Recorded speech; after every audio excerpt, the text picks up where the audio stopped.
Bulgar İslam Akademiyasının biz indi aldan dini okuyurdu bularak Hamanın ustafına da şulay yazılgan, çünkü Bulgar İslam Akademiyasının tüp maksatı, mına Россия президенті Владимир Владимирович Путин айтқан возрождение отечественной богословской школы.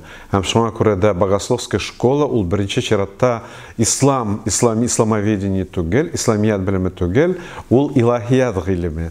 Һәм шуңа күрә дә ул укыйрты иң беренче чиратта дини укыйрты дип планлаштырылды.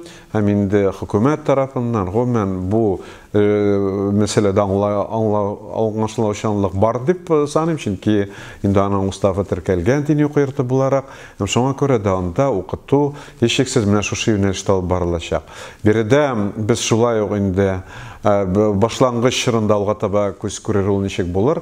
Башлангыч чорында бары тик магистр һәм докторлык программаларын гына тормышка ашыруны план итеп куйдык. Ни өчен дигәндә, чөнки безнең ислам укыйртлары бар, мәсәлән, Казанда, Уфада, Мәскәүдә, Кавказда, алар инде шактый ук яхшы дәрәҗәдә бакалаврлар әзерлиләр.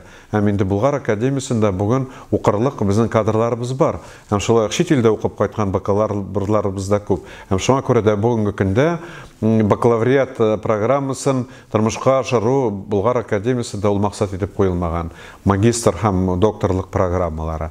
Анда әлбәттә зур ул бина 14,000 квадрат метр, ягъни ул чыннан да бик зур бина.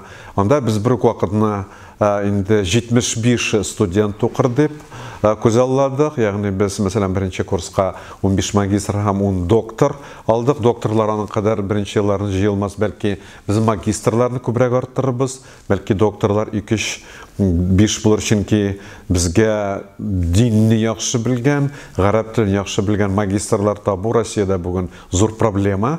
Безнең бакалаврлар күп. Һәм шуңа күрә дә 25 кеше беренче курста булса, икенче, өченче курслар белән якынча 75 кеше укыр дип өметләнәбез. Ләкин Булгар академиясының теге максатлары аны белән генә чикләми, чөнки анда бер вакытта 300 кешене тоту мөмкинлеге бар. Чөнки Булгар академиясе ул менә шул магистр, докторларны әзерләү белән беррәттән белемнәрне күтәрү функцияларында башкарырга тиеш. Анда конференциялар, семинарлар, ягъни ул менә шушы фән һәм билим бирүнең чын үзәгенә әйләнергә тиеш. Шуңа күрә дә анда һәр вакыт чаралар булып торырга тиеш. Менә уку программаларына килгәндә, ул программаларны инде без чит ил мөселман укыйртлары программалары нигезендә өйрәнеп эшлибез. Без инде бүтән танылган мәшһүр мөселман укыйртларының программалары белән танышып, мәсәлән, шул Ал-Азгарда укыту программасы, Малайзиядә Халыкара Ислам университеты программасы, һәм шулай ук менә Мароккода Карауин университеты без алар белән инде күптән эшлибез. Иорданиядә Ислам университеты, Төркия укыйртлары, шулай ук без Сауд Арабстан укыйртларының да мисалларын карап чыктык. Без шулар нигезендә бүгенге көндә инде хәзер менә укыту стандартлары эшлибез. Укыту стандартларының инде юнәлешләрендә без билгеләдек. Алар беренче чиратта менә ислам хукукы, фикъ буенча булырга тиеш. Икенчесе ислам дине нигезләре. Беренче чиратта менә инде ул гакыйда буенча.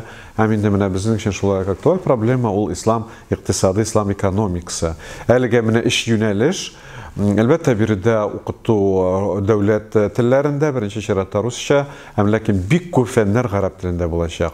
Чөнки безнең төп остазларыбыз беренче елларда Россиядан без дини менә фәннәрне укыта алырлык бүген остазлар, магистр, докторлык программаларын тормышка ашырырлык остазларыбыз юк. Һәм шуңа күрә дә алар чит илдән чакырылачаклар, танылган галимнәр. Әлбәттә, инде алар гарәп телендә укытачаклар. Һәм шуңа күрә инде менә безнең Булгар Ислам академиясына керү өчен төп шартларның берсе синең бакалавр дипломың булырга тиеш. Кайсы өлкәдә икәнлеген монда ул гомумән инде, мәсәлән, магистратурага кергәндә синең бакалавр дипломы кайсы өлкәдә дип бик сорамыйлар. Син имтиханнарны бирсәң, һәм икенче таләп ул менә гарәп телен шактый камил белү. Инде чөнки анда беркем дә гарәпчә укыган лекцияларны кемгәдер тәрҗемә итеп утырмаячак.